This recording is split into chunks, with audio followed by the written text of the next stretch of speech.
লতার চোখে জল। দর্শক বন্ধুরা, লতার জন্য একটু দোয়া করবেন। লতার পেজটি আসলে যেন ফিরে আসে। লতা কান্না করতেছে পেজের জন্য। আমি আবার করবো না, আবার জানো যায়, আবার করবো না। যা যা যে যায়, মানে যেটা যায় ভালোর জন্য যায়, কিন্তু মানে কিছু কিছু স্মৃতি আছে তো, ওইটা তো আর ফিরে আসে না। ওইভাবে আর ভালোবাসার মানুষ পাওয়া যায় না। যারা আগে ভালোবাসছে তারা এখন নাও ভালোবাসে। তোমার সেই ভিডিওগুলো আছে না? না, আমি তো ভিডিও, আমার ফোন ভালো ছিল না, যে কারণে আমি ইউটিউবে নাই।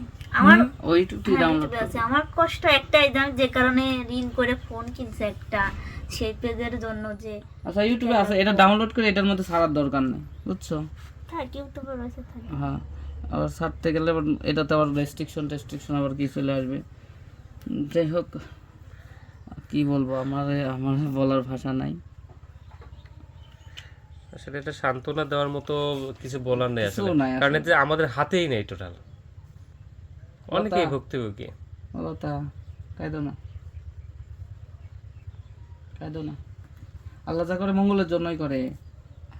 একসময় তোমার কিছু ছিল না, কিছু ছিল কও। তোমার তোমার সাথে আলিফ আছে, তার মানে তোমার কাছে পেজ গাদি হবে, টেনশন নাই। আলিফ পারবে না? ইনশাল্লাহ আমি ওটা তো লতাক বলছি যে ঈদ পরে পেজ আমি তুলবো না, সমস্যা নেই, কারণ এখন রোজার ভিতর হ্যাঁ, কিছু করবো না, ঈদের পর পেজ আবার তুলবো নিয়ে। আর দর্শক তো ভালোবাসা বরাবরই তোমাদের দিচ্ছে। লতার পেজের জন্য কিছু বলে দাও, নতুন পেজের জন্য। কিছু বলবো না, বলেছি, মেলা বলেছি, মেলা পায়ে ধরে ধরে বলেছি। ভালোবাসা দিছে সবাই, সবাই ভালোবাসা দেয়নি এমন কোনো কথা না। আমার ওই পেজে ফলোয়ার ছিল ভাই, মনে করেন যে 48,000, না 38,000। 38,000, ওই মনে করেন যে 40,000 হয়ে গেল নেই। 38,800 কত যেন ফলোয়ার ছিল। ভিডিও ছাড়লে আর মিলিয়নের কাছে যাচ্ছিল। 4টা ভিডিওতে মনে করেন যে মিলিয়ন, আর 2 লাখ, 3 লাখ, 6 লাখ, 4 লাখ এরকম করে ভিউ ছিল।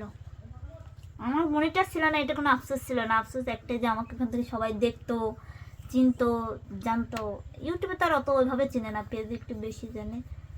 তো সবাই বলতো তোমার পেজটা অনেক ভালো, এটা ওটা, এই জন্য বয়ানা কপাল খারাপ হলে চতুর্দিক ধরে আমাদের টিকটক আইডিটাও ব্যান্ড আমার হয়েছে।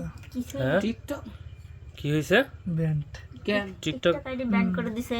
এটাতে আছে, দেখি কি কারণে ব্যান করছে। ওই আমাদের দোষেই মারছে। টিকটকে আমার কোনো আফসোস নেই, ওটা হলে থাকলে থাকবে, না থাকলে নাই, ওটা এমনিতেই। আর কিন্তু আমার কাছে পেজটা খুবই পরিচিতি ভালো একটা লাগে। ব্যাপার আমি ছিল। লাইভে যাই, যখন একা একা থাকি লাইভে যাই, সবার সাথে কথা বলি, মনে হয় যে সবাই একটা আসে। পরিবারের লোকজন একটা এখানে পরিবারের আছে। সাথে হ্যাঁ, সবার সাথে অনেকের কানেক্ট সাথে থাকা গেছে। অচেনা মানুষ চেনা হয়ে যায়। আচ্ছা, তবে টেনশন করো না, তোমার যারা পরিবার আবার ফিরে আসবে, ওনারা তো হারায় নাই।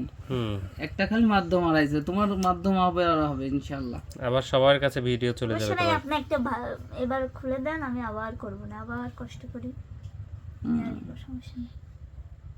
ঠিক আছে, ইনশাল্লাহ। তো দর্শক বন্ধুরা, লতার জন্য দোয়া করবেন। লতা যেন অবশ্যই আবার সাকসেস হতে পারে। আর চেষ্টা তো করব, আমি চালিয়ে যাব। যদি ব্যাক আসে ইনশাল্লাহ খুবই খুশির সংবাদ হবে। এবং কি বলবো, লতার সেই পরিবারটা আবার ফিরে পাবে। দোয়া করি লতার পরিবার আবার ফিরে পাক।